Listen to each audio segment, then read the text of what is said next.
মহিলারা কি পুরুষদের মতো করে নামাজ আদায় করবে? এ ব্যাপারে আপনার মতামত জানতে চাই। মহিলাদের নামাজ আর পুরুষের নামাজের মধ্যে অনেকগুলি বেশকম আছে। এই বেশকমগুলি কোনো মাযহাব করে নাই, আল্লাহর নবী নিজে এবং সাহাবায়ে কেরাম করে গেছেন। অতএব আপনাকে এই বইটা নারী পুরুষের নামাজের যে বেশকম কোন কোন হাদিস থেকে, এই বইটার মধ্যে আমি উল্লেখ করে দিছি।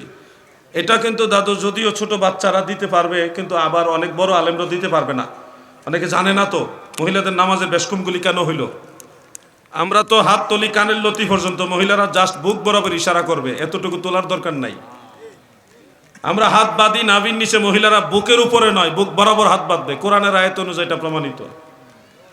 এরপরে আমরা রুকু করি, সেজদা করি, একেবারে বুক সিনার মাঝখানে গ্যাপ থাকে, হাত এইভাবে ফাঁক করে রাখি, হ্যাঁ, কোমর উঁচা করে রাখি। কিন্তু মহিলারা এভাবে সেজদা দিবে না। মহিলারা হাত, বুক, পিঠ সব মাটির সাথে জড়সড় হয়ে যাবে, কোমর নিচা করে দিবে, জড়সড় হবে। এটা সহিহ হাদিস দ্বারা প্রমাণিত। নামাজের এই বেশকমগুলি কেন হইলো? পুরুষের কোমর উঁচা থাকলে অসুবিধা নাই, কিন্তু আপনার স্ত্রীর কোমর উঁচা থাকলে দৃশ্যটা দৃষ্টিকটু।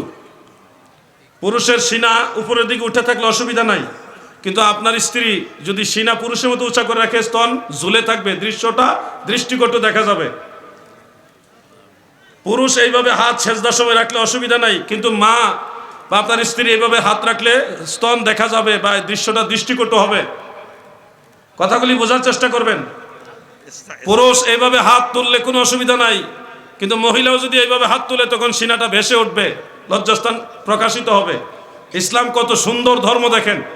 নামাজের ভিতরে যেন মা বোনদের লজ্জাস্থান প্রকাশ না হয়, এই জন্য বিশেষ বিশেষ মাসআলাগুলি পুরুষের তুলনায় চেঞ্জ করে দেওয়া হয়েছে, যেন নামাজের ভিতরে মা বোনদের লজ্জাস্থান প্রকাশিত না হয়। আরো ঢাকনা পরে হাত নাভির নিচে বাঁধবেন না, মহিলারা বুক বরাবর বাঁধবে, বুকের উপরে না। পুরুষ লোক নাভির নিচে হাত বাঁধলে এটা বিনয় প্রকাশিত হয়। ওয়াকুমু লিল্লাহি কানিতিন, তোমরা আল্লাহর প্রতি বিনয়ের সাথে দাঁড়াও। এইভাবে দাঁড়াইলে বিনয় পুরুষের জন্য বোঝায়, কিন্তু একটা মেয়ে যদি এইভাবে দাঁড়ায় তখন তার স্তনটা ভেসে উঠবে, এই দৃশ্যটা দৃষ্টিকটু। এই জন্য কোরআনের এই আয়াত অনুযায়ী ফুকাহে কেরাম বলছে মহিলারা বুকের বরাবর হাত বাঁধবে, এতে করে তাদের লজ্জাস্থান আর প্রকাশিত হবে না, ঢাকনা পড়বে। নামাজে মহিলাদের অনেকগুলি পার্থক্য আছে, সবগুলি আমি এই বইয়ের মধ্যে দলিল সহকারে দিয়ে দিয়েছি। ওয়াজে তো আর একদিনে কয়টা বুঝাবো আপনাদের, বই শেষ হয়ে গেছে না?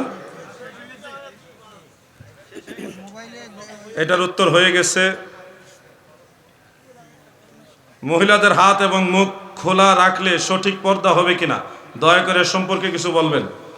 মহিলাদের মাথার চান্দি থেকে পায়ের তলা পর্যন্ত ঢেকে রাখা এটা ফরজ। হ্যাঁ, সুনানু আবি দাউদের একটা হাদিস অনুযায়ী ইমাম আজম আবু হানিফা রহমতুল্লাহ আলাইহির একটা মাসআলা হলো, বিশেষ প্রয়োজনে মহিলারা মুখমণ্ডল, হাতের এই পাতা, এই কবজি পর্যন্ত এবং পায়ের পাতা খুলতে পারবে। প্রয়োজন সেরে ফেললে তখন এটা ঢেকে ফেলবে। এটা সব সময়ের জন্য জায়েজ না, বিশেষ প্রয়োজনে তাদের জন্য জায়েজ আছে, মুখমণ্ডল খুলতে পারবে।